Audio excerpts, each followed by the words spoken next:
तो अगर आप एक एक तोला का हिसाब भी लगा लें तो ये ग्लोबली हो रहा है, ये सिर्फ हम पाकिस्तान की 25 करोड़ आवाम की बात नहीं कर रहे हैं। अगर आप पूरी दुनिया की बात करें तो तकरीबन तो ये आगे सिलसिला आपको क्या लग रहा है, ये आगे बढ़ेगा? मतलब इसी तरह ख़रीदारी भी होगी, इसी तरह कीमत भी बढ़ेगी? देखिए कुछ ज़्यादा लॉन्ग टर्म की हम बात नहीं करें, अगले 2-3 महीने में आपको क्या नज़र आ रहा है? उनको बाइंग मैन्युफैक्चरर जो है वो ले रहे होते हैं, वो दिसंबर से पहले पहले ही बाइंग कर लेते हैं। क्रिसमस का सीज़न आ रहा होता है, आगे न्यू ईयर आ रहा होता है और बड़ी लंबी छुट्टियाँ, तो वो गिफ्टिंग वगैरह वो चल रही होती हैं चीज़ें। तो जब तक के लिए तेज़ी रहती है, यानी नवंबर के एंड तक तेज़ी रहती है, नवंबर के बाद जो है मैन्युफैक्चरर नहीं लेता।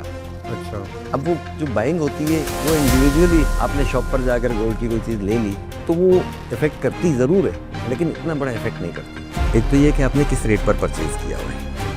अगर आपने 3 लाख पर परचेज़ किया और इस वक्त 3,88,000 या 3,90,000 का रेट है, आपको 90,000 पर तोला के ऊपर प्रॉफिट आ रहा है, तो आप 10-20 हज़ार रुपये मज़ीद प्रॉफिट का वेट ना करें। वेट न करें, अभी भेजिए। अभी आप निकाल दें, क्योंकि क्रैश किसी टाइम पर भी हो जाना है। सोने की कीमत में मुसलसल इजाफा हो रहा है। साल के शुरू में सोने की कीमत 2,80,000 के आसपास थी, जो अब 3,87,000 तक पहुंच चुकी है। एक साल में तकरीबन सोने की कीमत में 1 लाख रुपए तक इजाफा हो चुका है। इंटरनेशनल मार्केट में भी सोना तकरीबन 100 रुपये की कीमत, उसकी जो फी औंस कीमत है वो बढ़ चुकी है। आज सोने की कीमत क्यों बढ़ रही है और आगे क्या हो सकता है और सोने की कीमत कितनी ऊपर तक जा सकती है, इस पर बात करेंगे। मैं हूं वकील रहमान और मेरे साथ हैं कमोडिटी एक्सपर्ट इश्तियाक अवान साहब। बहुत शुक्रिया इश्तियाक साहब वक्त देने के लिए। सबसे पहले ये बताएं, ये जो सोने की कीमत मुसलसल बढ़ रही है, इसकी क्या वजह है? ये मुसलसल तो नहीं, बेसिकली आप देखें तो सोने की कीमत अप्रैल के बाद से सही महीनों में शूट अप होना शुरू हुई। मई में सेंट्रल बैंक ने अपने रिज़र्व गोल्ड में कन्वर्ट करना शुरू किए, यूएस के सेंट्रल बैंक से। आपको आसानी हो जाए कि अमेरिका ने, फिर उसके साथ साथ रशिया, चाइना, इन्होंने अपने रिज़र्व को गोल्ड में कन्वर्ट करना शुरू किया। तो इनकी बहुत बड़ी बाइंग है, यानी इन्होंने सोना खरीदना शुरू सोना खरीदना शुरू किया। बाइंग इनकी बहुत ज़्यादा हुई और फिर इंडिया में आपको मालूम है शादियों का सीज़न जब होता है तो उनकी डिमांड भी बढ़ती है, वो एक डिमांड बढ़ी। इसी तरह फिर छोटी कंट्रीज़ उठी, उन्होंने भी अपने रिज़र्व को गोल्ड में कन्वर्ट करना शुरू किया। तो डिमांड ज़्यादा और सप्लाई कम, जो प्रोडक्शन है पूरे साल की, वो प्रोडक्शन के से तकरीबन तकरीबन डबल इनकी बाइंग है। सही। तो इस वजह से जो है गोल्ड की कीमतें ज़्यादा हुई। उससे आगे अगर आप चलते हैं तो फिर आपने इसराइल और ईरान का इशू देखा। वहाँ पे आके लोगों ने अपने सेफ हेवन के तौर पर गोल्ड की बाइंग शुरू की, क्योंकि मैं अक्सर वो कहता हूँ कि पेपर मनी इज़ फ्रॉड। हाँ। तो लोगों को भी यही होता है कि यार पेपर मनी फ्रॉड है, अपने रिज़र्व को गोल्ड में कन्वर्ट करके रखें, क्योंकि आपका लाख रुपया ही रहेगा। लेकिन लाख रुपए का गोल्ड जो है वो 10 साल के बाद वो बढ़कर वो 2 लाख। जैसे अभी हमने देखा है कि मतलब अगर फर्ज करें किसी के पास 10 तोले सोना था, तो अब जो है उसकी कीमत तकरीबन 10 लाख रुपए उसको बेटे बेटा है, उसका इजाफा हो चुका है। बिल्कुल, तो इसी वजह से लोगों ने गोल्ड में बाइंग की और अभी भी गोल्ड में लोग बाइंग कर रहे हैं लोकली, जिसके जितनी हैसियत है कि 3 लाख की, कोई 5 लाख की, कोई 1 तोला ले रहा है, 2 तोला ले रहा है, 5 तोला ले रहा है। तो अगर आप एक एक तोला का हिसाब भी लगा लें तो ये ग्लोबली हो रहा है, ये सिर्फ हम पाकिस्तान की 25 करोड़ आवाम की बात नहीं कर रहे हैं। अगर आप पूरी दुनिया की बात करें तो तकरीबन 30% पॉपुलेशन जो है वो गोल्ड में अपने रिजर्व को कन्वर्ट कर रही है। अच्छा। तो इस वजह से गोल्ड की प्राइस बहुत ज़्यादा अप हुई है। इसमें बीच में ट्रम्प का जो एक वो ये एरा आया था, वो मुख्तलिफ मुल्कों पे टैरिफ लगा रहे थे, वो मतलब एक बड़ी गैर यकीनी सी सूरत है, उसका भी एक असर था इस पे? उसका बहुत बड़ा असर है। अच्छा। आप बिल्कुल सही कह रहे हैं, सबसे ज़्यादा असर अगर आता है तो सेंट्रल बैंक का आता है, लेकिन इस मरतबा सेंट्रल बैंक के अलावा जो सबसे बड़ा आया है ये टैरिफ का आया है। जब टैरिफ लगना शुरू हुआ तो मुख्तलिफ कंट्रीज़ में जिनके ऊपर टैरिफ ज़्यादा लग रहा है, उन्होंने अपने आप को कवर करने के लिए गोल्ड की बाइंग शुरू कर दी। अच्छा। तो उस वजह से अच्छा, जियोपॉलिटिकल की जो मैंने बात की थी, जियोपॉलिटिकल कंडीशन में जैसे ईरान और इसराइल का इशू आ गया, फिर उसमें दूसरी कंट्रीज़ इन्वॉल्व होती रहीं। अभी करंटली आपने देखा होगा जो मस्कत पर जो अटैक हुआ, उर्दन पर हुआ, आपने 2 दिन के अंदर-अंदर देखा होगा कि अनएक्सपेक्टेड कतर पे जो कतर पे सॉरी, अनएक्सपेक्टेड जो है गोल्ड के रेट, जो जहाँ से क्रैश होना था, वहाँ से क्रैश होने के बजाय $200 ऊपर चले गए। बल्कि 200 से भी ज़्यादा ऊपर चले गए, क्योंकि 3500 से नीचे ही था। हाँ, हाँ। तो वो एकदम शूट अप हुआ। वजह ये है कि लोगों का एतबार जो है अब और चीज़ों पे ख़त्म हो रहा है, सोना सेफ है, 10 तोले सोना रख लिया तो मेरा ख्याल है आपके एक लॉकेट में आ जाती है बात। बिल्कुल ऐसे ही।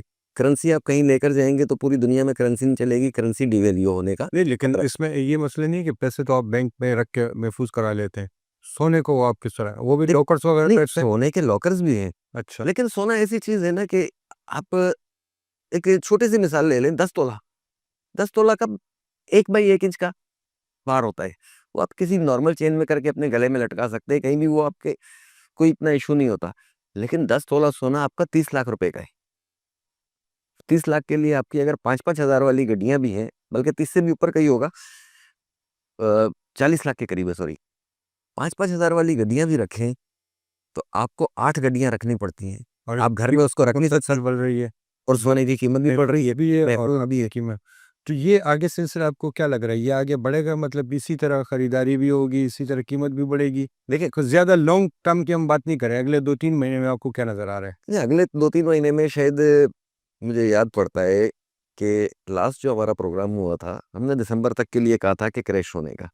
मैं अभी भी उस पर कायम हूँ। अच्छा। ये अनएक्सपेक्टेड जो गया है, ये ठीक है, चला गया। अब सिर्फ उसमें थोड़ा-सा फ़र्क ये आएगा कि जो $1000 के नीचे का था, वो आएगा तो $1000 ही नीचे। हुँ। लेकिन अब या 3700 से या 4100 से $1000 नीचे आएगा, 3100 वगैरह-वगैरह जो है, उस रेट पर आएगा नीचे।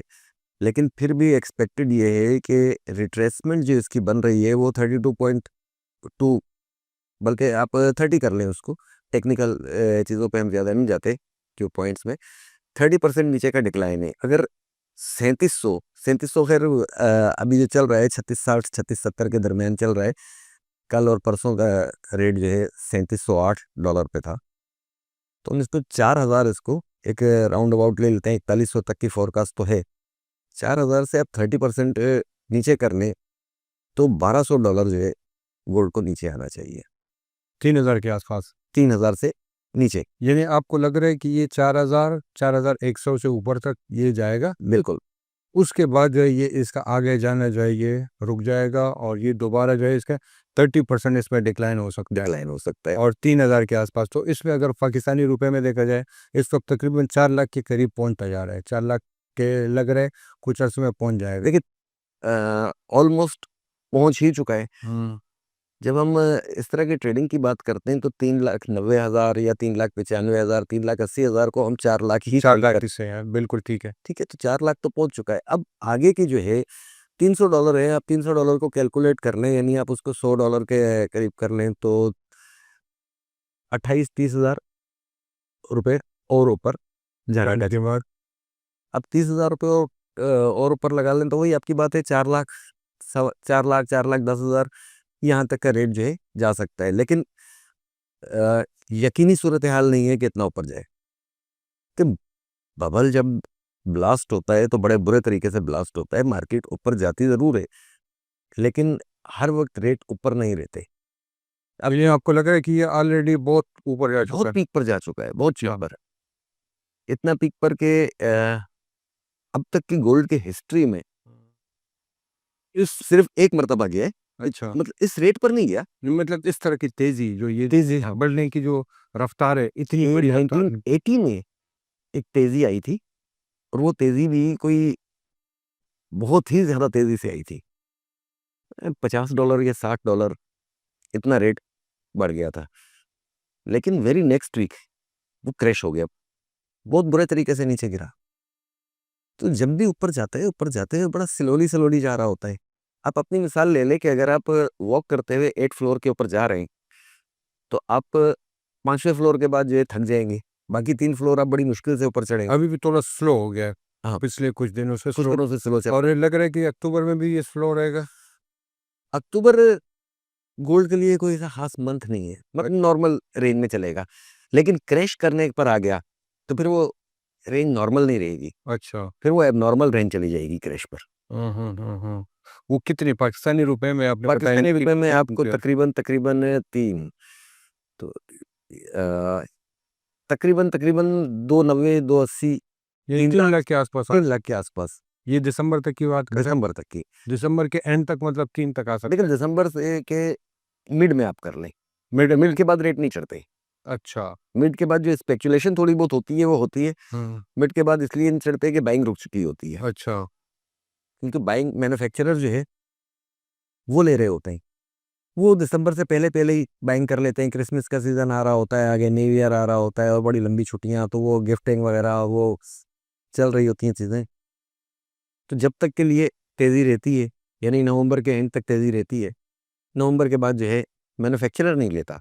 अच्छा। अब वो जो बाइंग होती है वो इंडिविजुअली आपने शॉप पर जाकर गोल्ड की कोई चीज़ ले ली, तो वो इफ़ेक्ट करती ज़रूर है, हुँ। लेकिन इतना बड़ा इफ़ेक्ट नहीं करती। इस वक़्त जिनके पास सोना पड़ा हुआ है, ज़ेवरात पड़े हुए हैं, उनका इरादा है कि मैंने बेचने हैं, इन्वेस्टमेंट के लिए था या किसी भी मकसद के लिए, उनको कब बेचना चाहिए? जी। मार्केट कब लेके जाना चाहिए? लेकिन 2 एक्सपेक्ट होते हैं इसके।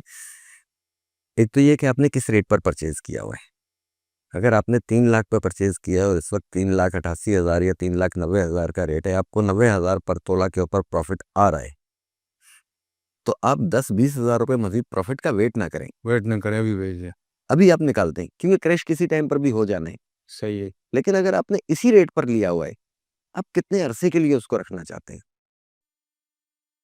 ये अरसे का मतलब ये है कि आपने अपने लिए लिया है या अपने बच्चों के लिए लिया है। अगर बच्चों के लिए लिया है तो आप पड़ा रहने दें। हाँ, फिर 10 बेचने साल के बाद, 20 साल के बाद, 15 साल के बाद गोल्ड के रेट और होंगे, और होंगे, बढ़ेंगे। क्योंकि सेफ हेवन के तौर पर ये हो रहा है। दूसरी चीज़ ये है, अब गोल्ड के साथ-साथ जो है आप चांदी को फ़ोकस कर रहे हैं। चांदी अभी तक अपने उन रेट्स पर नहीं आई। मैंने लास्ट प्रोग्राम में आपको कहा था कि चांदी को इस वक़्त $100 पर होना चाहिए था। अच्छा। उस वक़्त मेरा ख़्याल $32 चल रही थी। हाँ, हाँ। 31 या 32, अभी $42, $41 की रेंज में मूव कर रही है। अभी बहुत गुंजाइश है इसमें। अभी बहुत गुंजाइश है। लेकिन अभी अगर गोल्ड के साथ उसको कंपेयर करें तो 100 नहीं, अब उसको तो तकरीबन $200 पर होना चाहिए। अब वजह ये है कि सारे लोग इस वक़्त गोल्ड में इन्वेस्टमेंट कर रहे हैं। जब गोल्ड में एक बड़ी इन्वेस्टमेंट हो जाएगी फिर चांदी की तरफ आएँगे। और छोटा इन्वेस्टर रह जाएगा, वो गोल्ड परचेज़ नहीं कर सकेगा, तो वो चांदी में इन्वेस्टमेंट करेगा।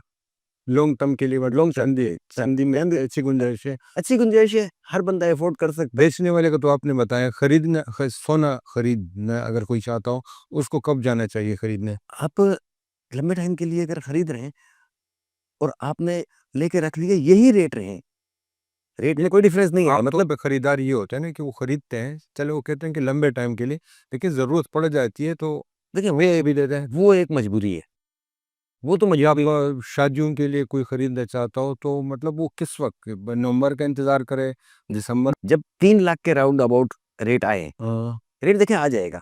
दिसंबर दिसंबर के आस दिसंबर के आस-पास आ जाएगा, जनवरी के स्टार्टिंग के दिनों के जो है पहला वीक, इन पूरे दिसंबर से लेकर और जनवरी के फर्स्ट वीक तक आपको नीचे बहुत अच्छा रेट मिल जाएगा। फिर वहाँ से परचेज़िंग करके रख लें। बजाय इसके कि आप 90,000 रुपए ऊपर पे परचेज़ करें, तो आप 4 महीने के बाद 90,000 रुपए नीचे परचेज़ कर लें, जब तक के लिए कहीं और इन्वेस्टमेंट कर लें। ठीक है, बहुत शुक्रिया इश्तियाक अवान साहब। और गोल्ड के हवाले से ज़ाहिर है कि बहुत सारी चीज़ें हम अंदाज़े लगाते हैं, प्रेडिक्शन करते हैं, लेकिन हालात बदलते रहते हैं रोज़ाना के हिसाब से दुनिया के ग्लोबली। तो बहुत सारी चीज़ें जो है उसका उन हालात को ज़ाहिर है कि हम नहीं देख सकते हैं और उसके मुताबिक कभी-कभार अंदाज़े गलत भी होते हैं। तो जो भी इस हवाले से मज़ीद अगर कोई वो होगी पेशरफ्त होगी, उससे आपको आगाह करेंगे। देखने के लिए बहुत शुक्रिया। अल्लाह हाफ़िज़।